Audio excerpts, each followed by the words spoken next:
अभी हम लोग संस्कृत व्याकरण के अंतर्गत व्यंजन संधि के ऊपर बातचीत कर रहे हैं और पिछले क्लास की वीडियो में हम लोग व्यंजन संधि के ऊपर बताए थे प्रथम सूत्र के बारे में, झलाम जसवंती के बारे में बता दिए थे। इस चैप्टर में बहुत सारे फार्मूला है जो कि पढ़ना पड़ता है और ये फार्मूला एग्जाम के व्यू से बहुत ही इम्पोर्टेंट कहा जाता है, बहुत ही बेहतर कहा जाता है। जितनी भी एग्जाम में होती है, आपको बोर्ड लेवल का हो या फिर कॉम्पिटिटिव लेवल का हो, जिसमें भी संस्कृत सब्जेक्ट से क्वेश्चन क्रिएट किया जाता है, तो अगर संधि का बात किया जाए या फिर संधि विच्छेद का बात किया जाए तो मेन रूप से व्यंजन संधि के अंतर्गत ये टॉपिक आता है। तो आज की इस क्लास में हम लोग दूसरे फार्मूला को लेकर के चलेंगे और उसके अनुसार आगे बढ़ते चलेंगे। जितनी भी टॉपिक बताया जा रहा है सभी को आप बारीकी से नोट करते चलते चलें आगे, पूरे धैर्य के साथ चलें और 100% गारंटी है कि यहाँ पे जो कुछ आपको समझाया या बताया जाता है वो बहुत ही बढ़िया और एग्जाम के व्यू को पर्पस को देखते हुए किया जाता है। तो आज अभी हम लोग समझ सूटी करके जो सूत्र है तो उस सूत्र को अभी हम लोग पढ़ेंगे और सूत्र के अनुसार जो एग्जाम्पल है एग्जाम्पल के अनुसार आगे बढ़ेंगे। तो दूसरा फॉर्मूला हम लोगों का क्या कहलाता है बच्चों? समः सूटी। स म विसर्ग समः सूटी, सूटी। ठीक, समः सूटी जो फॉर्मूला है ये क्या कहता है? तो देखिए समः सूटी हमारा जो फॉर्मूला है वो क्या कहता है, यदि सम के बाद, यदि स और म हलांत है, ठीक ना, यदि सम के बाद क्री धातु से बना हुआ कोई शब्द आए, क्या है, यदि सम के बाद क्री धातु से बना हुआ कोई शब्द आए तो म का अनुस्वार हो जाता है। म क्या चीज में बच्चों चेंज हो जाता है? अनुस्वार में चेंज होता है और इसके बाद स का आगमन हो जाता है। तो दंती स जो होता है हलंत, इसका आगमन हो जाता है। ये कौन सूत्र कहता है? तो ये हमारा समः सूटी सूत्र जो है वो कहता है कि यदि सम के बाद क्री धातु का बना हुआ कोई शब्द आए तो म हलंत जो है उसका अनुस्वार हो जाता है और दंती स हलंत का मतलब आधा दंत स का आगमन हो जाता है। ये कौन कहता है? हमारा समः सूटी फॉर्मूला कहता है। तो इसको मिटाते हैं और इसके बाद में आगे हम अपना लिखेंगे। यदि क्या चीज बच्चों? यदि स म हलांत है, ठीक ना, यदि सम के बाद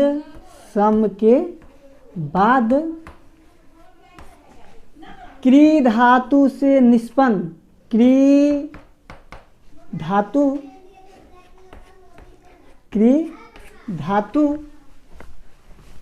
से निष्पन्न का मतलब होता है बना हुआ, से बना हुआ डायरेक्ट लिख देते हैं। क्री धातु से बना हुआ कोई शब्द आए तो कोई क्या चीज? कोई शब्द, क्री धातु से बना हुआ कोई शब्द आए तो म हलंत ये है, ठीक ना बच्चों, म हलंत का अनुस्वार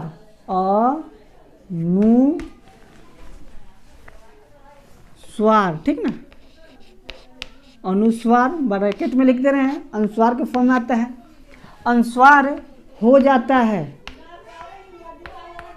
अनुस्वार हो जाता है और उसके बाद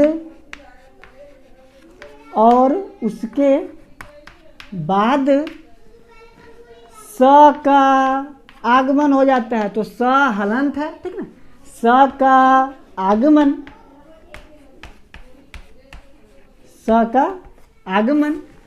हो जाता है,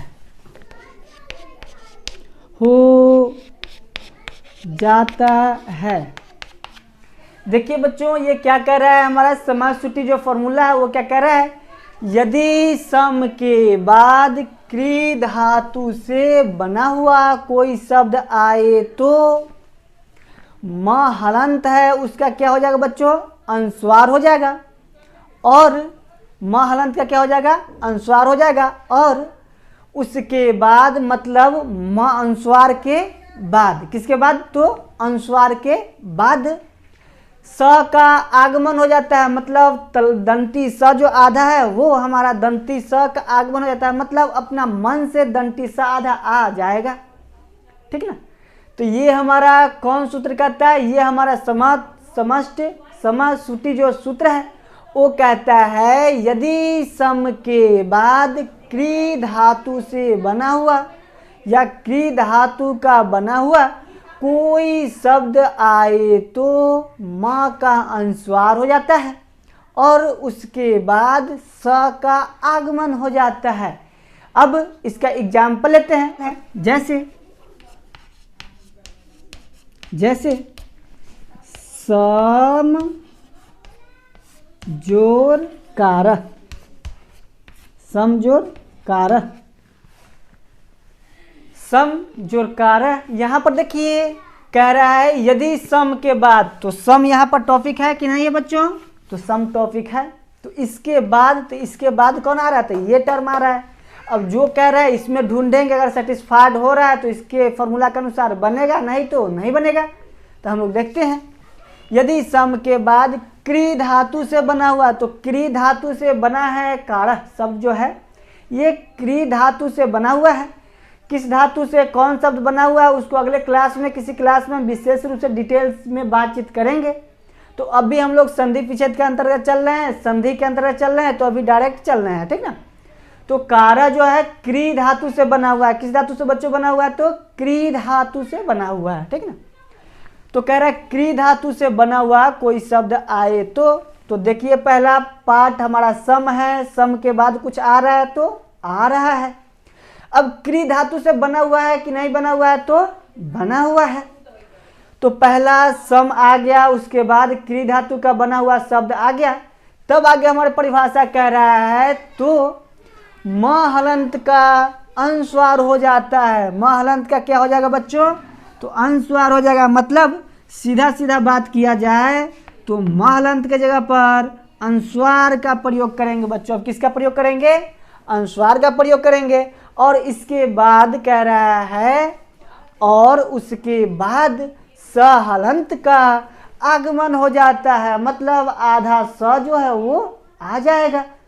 तो अब इसके बाद अपना मन से प्लस आधा स आ जाएगा। अब प्लस कारह है तो कारह अपना जगह पे बना रहेगा, और इधर स है तो स अपना जगह पे बना रहेगा प्लस। अब देखिए बच्चों, इसको अगर अरेंज करके हम लोग लिखेंगे तो क्या बनेगा, पहले स और म हलंत जो है उसका अनुस्वार बना है। क्या बना है बच्चों, अनुस्वार बना है। तो ये जो अनुस्वार है आखिर जाएगा कहाँ पर, तो सम, तो स के बाद म है तो अनुस्वार जो उसे जस्ट पहले वाला पे आ जाता है, मतलब स पे आ जाएगा। किस पे आ जाएगा, सम। तो यहाँ पे किस पे आ गया, स पे अनुस्वार आ गया, तो क्या चीज बन गया हमारा, सन। आधा स है तो आधा स अपना जगह पे रहने दिए, कारह है तो कारह अपना जगह पे रहने दे रहे हैं। तो फाइनली बच्चों सम जोड़ कारह मिलकर के हमारा क्या बना बच्चों, तो संस्कारह बना। क्या बना, संस्कारह बना। कहीं भी एग्जाम्पल में कोई भी दिक्कत हो तो पिछले वीडियो में हमारे बोर्ड पे लिखा गया था व्हाट्सएप नंबर, उस व्हाट्सएप नंबर के माध्यम से हमसे सीधा कांटेक्ट करें, बातचीत करें और आपके समस्याओं का समाधान करेंगे। ठीक ना।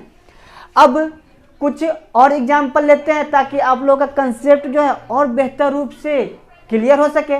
तो बोर्ड को अभी साफ करते हैं, एग्जाम्पल कुछ पेश करते हैं ताकि और बढ़िया सा आपका कंसेप्ट क्लियर हो सके। बच्चों अगला एग्जाम्पल के ऊपर हम लोग बात कर रहे हैं। तो अगला एग्जाम्पल हम लोग का दिया है सम जोड़ कृति। क्या बच्चों दिया है, सम जोड़ कृति दिया है। तो इसको हम लोग कैसे बनाते हैं इसको ध्यान दीजिएगा।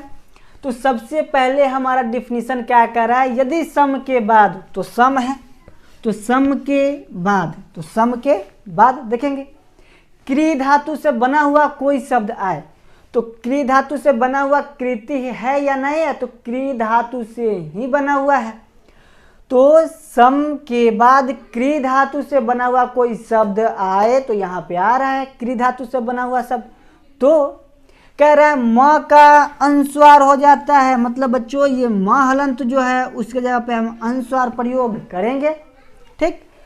और म के बाद उसके बाद मतलब म के बाद स हलंत का आगमन आ जाता है, मतलब आधा स हलंत आ जाएगा।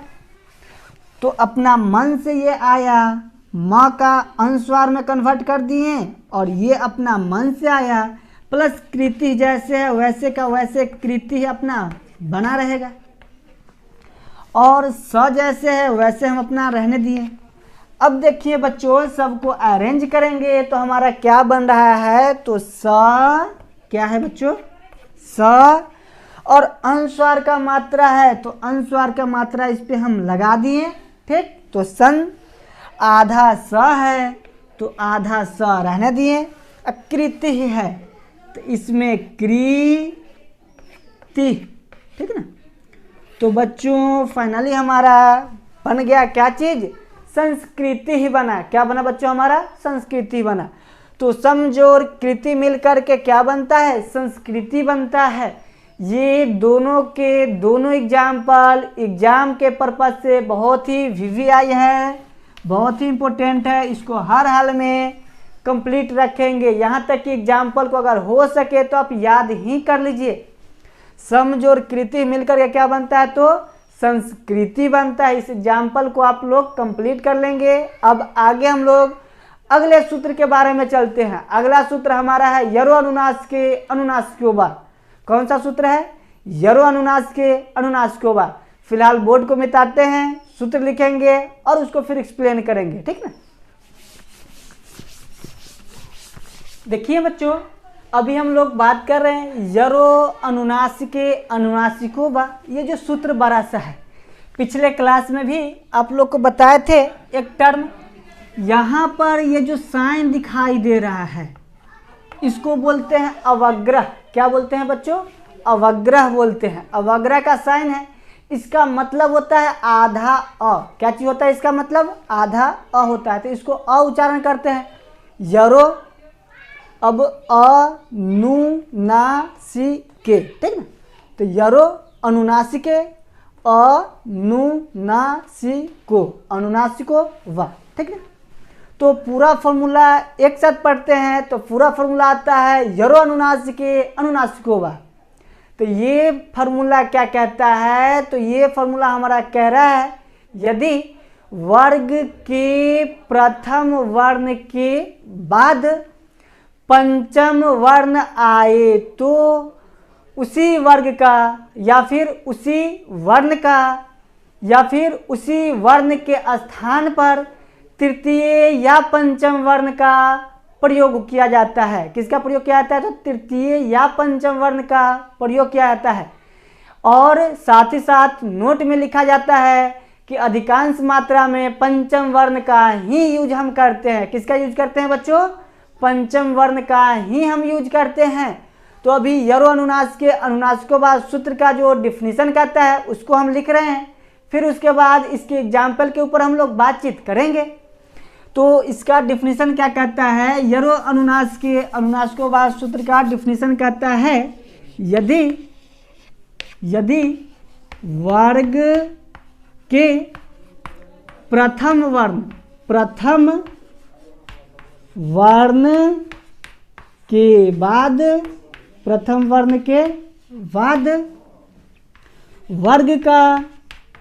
वर्ग की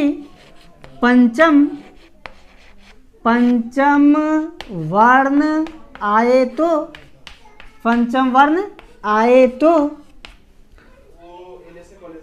यदि वर्ग के प्रथम वर्ण के बाद वर्ग की पंचम वर्ण आए तो प्रथम वर्ण उसी वर्ग का तृतीय या तृतीय या पंचम, क्या चीज, तृतीय या पंचम वर्ण हो जाता है। क्या हो जाता है? तृतीय या पंचम वर्ण हो जाता है। एक लाइन नोट में लिखेंगे, सभी लोग ध्यान रखेंगे नोट को। नोट क्या कहता है? नोट ये कहता है अधिकांश कर पंचम वर्ण ही प्रयोग होता है। ये बच्चों हमारा क्या है? तो ये हमारा नोट है। नोट को विशेष रूप से ध्यान रखेंगे। जरो अनुनास के अनुनासिकों का सूत्र जो है एग्जाम में भी पहले पूछा जाता था। बिहार बोर्ड का एग्जाम होता था तो लिखा जाता था योरो अनुनास के अनुनासिकों का सुधारण सहित व्याख्या करें। तो उस समय क्या होता था? इसका डिफिनीशन भी लिखना रहता था और एग्जाम्पल भी पेश करना पड़ता था। तो अभी सबसे पहले इसको डिफिनीशन को हम समझाने की कोशिश करते हैं और उसके बाद एग्जाम्पल के ऊपर हम लोग चलेंगे, ठीक है। तो सबसे पहले नीचे वाला बात को समझ लीजिए। करा अधिकांश कर पंचम वर्ण ही प्रयोग होता है। मतलब कहने का अर्थ है यहाँ पर जो हम कह रहे हैं उसी वर्ग का तृतीय या पंचम वर्ण हो जाता है। तो मतलब तृतीय या पंचम जो लिखा गया है तो तृतीय का नहीं के मात्रा में प्रयोग किया जाता है और पंचम का ही हमेशा प्रयोग किया जाता है। किसका प्रयोग किया जाता है बच्चों? तो पंचम का प्रयोग किया जाता है, ठीक ना। तो हमारा यरो अनुनास के अनुनासिकों का सूत्र कहता है यदि वर्ग के प्रथम वर्ण के बाद वर्ग की, तो यहाँ पर कोई भी वर्ग आ सकता है। जैसे इससे पिछले क्लास में हम लोग सूत्र एक पढ़े थे, वर्ग से ही रिलेटेड, कौन सा था? झलाम जसवंते।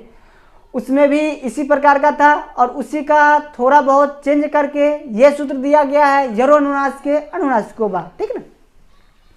तो इसमें कह रहा है यदि वर्ग के प्रथम वर्ण के बाद वर्ग की पंचम वर्ण आए तो कौन वर्ण आए बच्चों? पंचम वर्ण। वर्ग का पंचम वर्ण कौन होगा? तो क ख ग घ अंग 5 वर्ण। तो क पहला होता है, ख दूसरा, ग तीसरा, घ चौथा, अंग 5वां। तो क वर्ग में अंग 5वां हो गया, च वर्ग में य, ट वर्ग में बड़ी ना, त वर्ग में छोटी ना और प वर्ग में म, य प फ ब भ म। तो ये सब क्या है बच्चों? तो ये सब हमारा पंचम वर्ण है। तो प्रथम वर्ग के बाद यदि पंचम वर्ण आए, मतलब अंग आए, य आए, बड़ी ना आए, छोटी ना आए और म आए, तो ये सब आए तो उसके, तो कह रहा है उसी वर्ग का, तो पंचम वर्ण आए तो प्रथम वाला जो पार्ट है, कौन पार्ट है? प्रथम वाला जो पार्ट है उसमें जो पहला प्रथम वर्ण जो यूज हुआ है वो वर्ण पंचम हो जाता है। क्या हो जाता है बच्चों?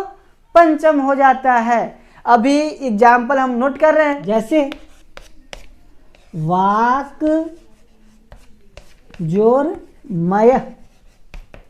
क्या चाहिए बच्चों? वाक जोर मय। अब इसमें देखिए ये एक पार्ट है और ये दूसरा पार्ट है। यदि लिखा गया है यदि वर्ग के प्रथम वर्ण, तो एक वर्ग दूसरा वर्ग, दो दो अपना पार्ट है।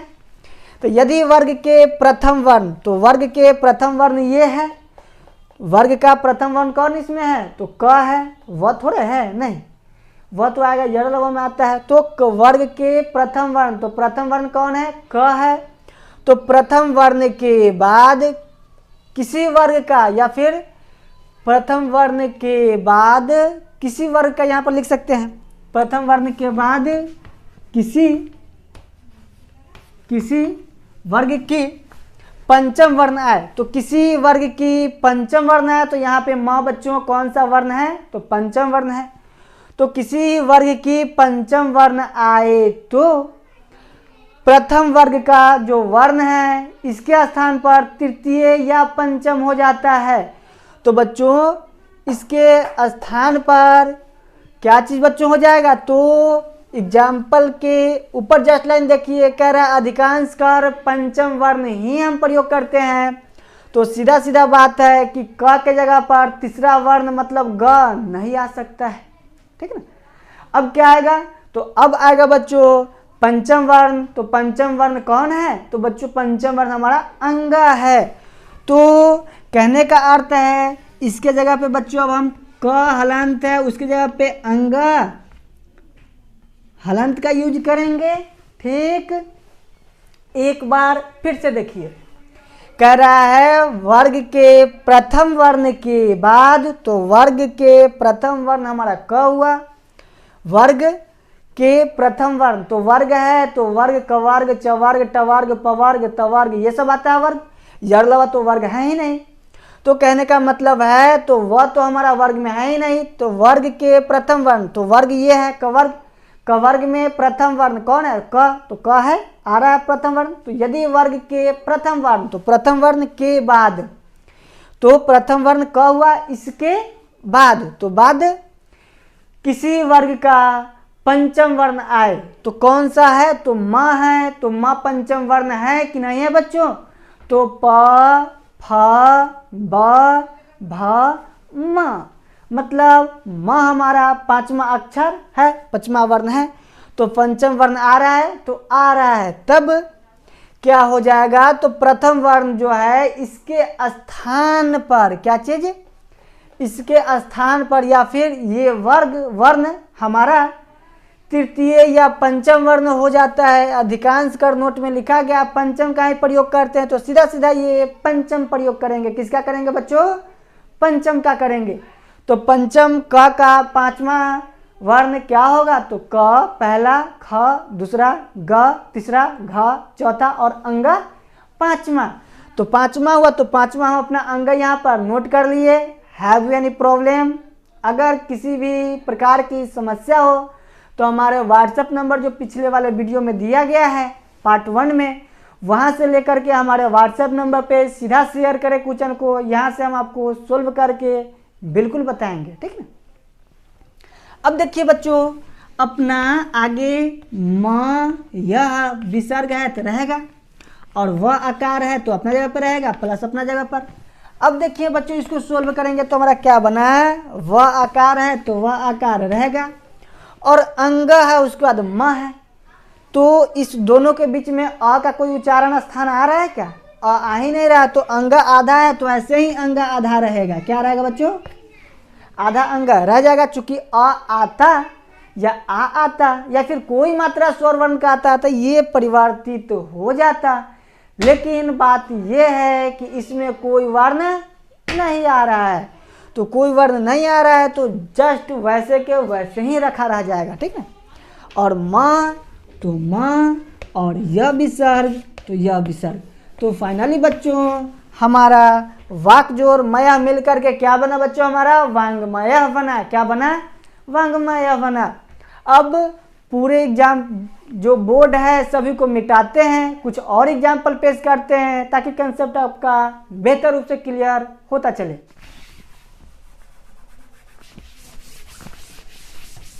ये एग्जाम्पल हम लोग लिए हैं, एग्जाम्पल के ऊपर अभी हम लोग बातचीत करेंगे।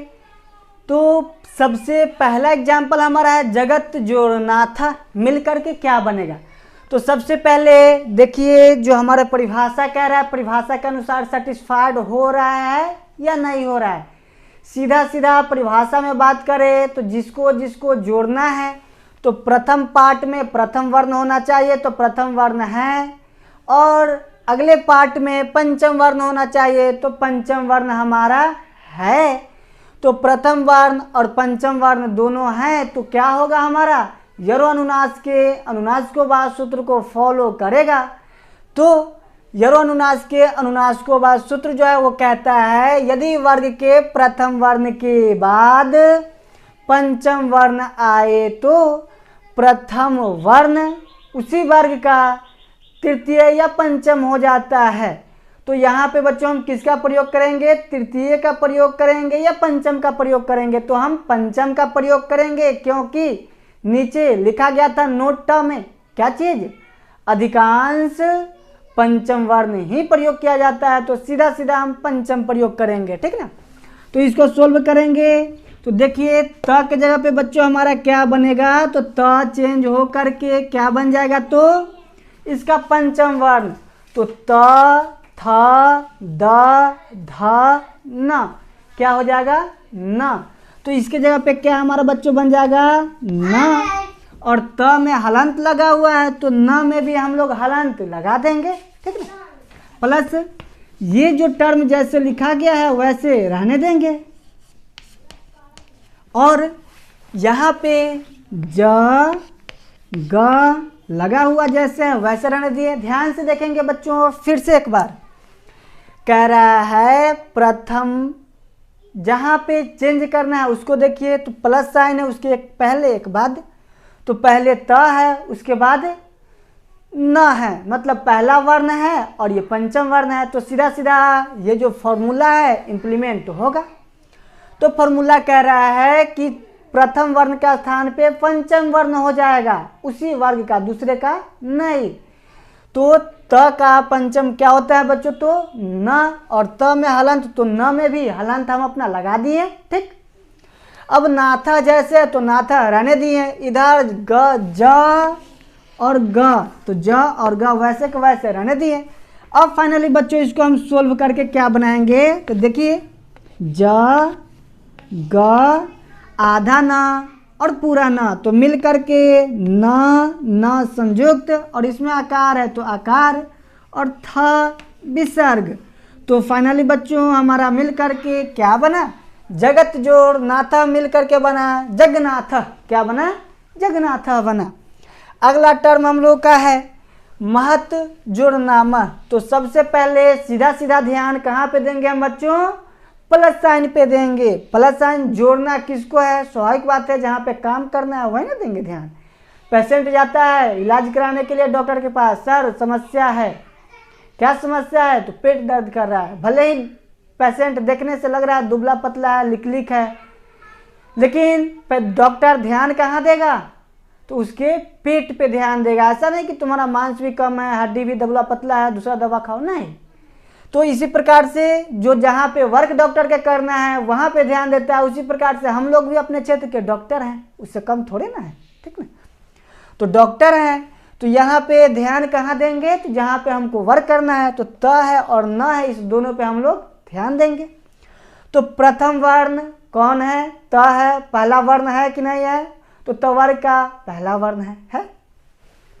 अगला वर्ण क्या है, तो न है, तो ये पंचम वर्ण है या नहीं है, तो है। किस वर्ग का, तो संयोग से त वर्ग का ही न है, त थ द ध पांचवा में न, ठीक।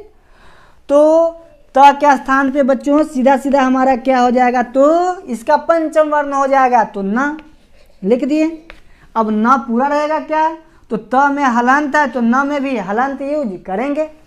प्लस नाम है तो ना म अपना जगह पे रहेगा, और म ह जैसे है तो म ह वैसे के वैसे रहने दिए। अब बच्चों इसको सोल्व करेंगे तो हमारा क्या फाइनली बना, ध्यान देंगे म ह जैसे ऐसे है दोनों रहने दिए, और न संयुक्त न, फिर न आकार म, महनाम, मत जोड़ नामा मिल करके क्या बना, तो महनाम, ठीक ना।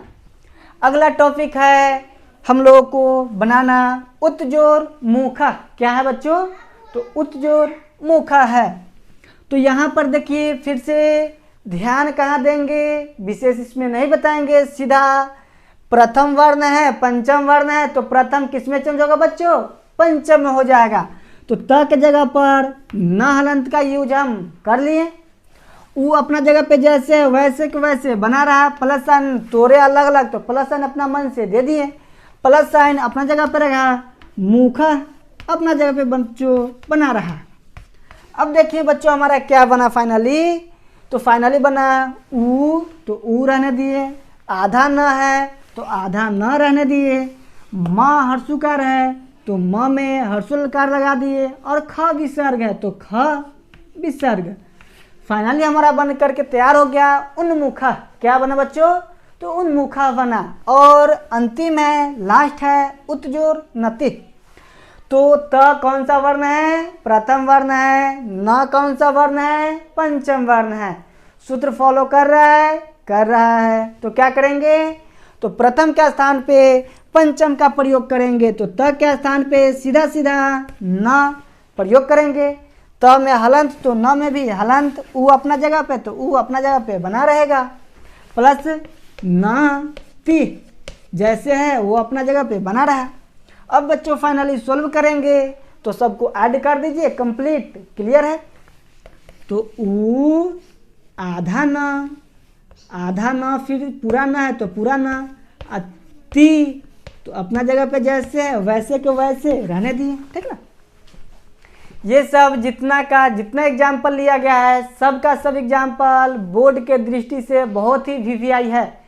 हमेशा बिहार बोर्ड का जब भी एग्जाम कंडक्ट किया जाता है या फिर कॉम्पिटिटिव लेवल का, तो इस टर्म्स में अधिकांश करके संस्कृत के अंतर्गत ये क्वेश्चन सब क्रिएट किया ही जाता है। तो एग्जाम्पल को आप लोग 3 से 4 बार प्रैक्टिस करें, एग्जाम्पल को ध्यान में रखें, और परिभाषा ना समझ में आए तो वीडियो को बैक करके 2 बार 3 बार देखिए। चूँकि लंबा टॉपिक है, लंबा परिभाषा है, इसको समझाने का हम पूरा कोशिश किए हैं और बहुत बढ़िया अच्छे भाषा में तोड़ करके समझाए हैं, ठीक ना। तो एक बार में ना समझ में आए तो 2 बार 3 बार ज़रूर देखिए और अपने मित्रों के बीच में भी शेयर करें ताकि वो लोग भी इस चैनल से जुड़ सके।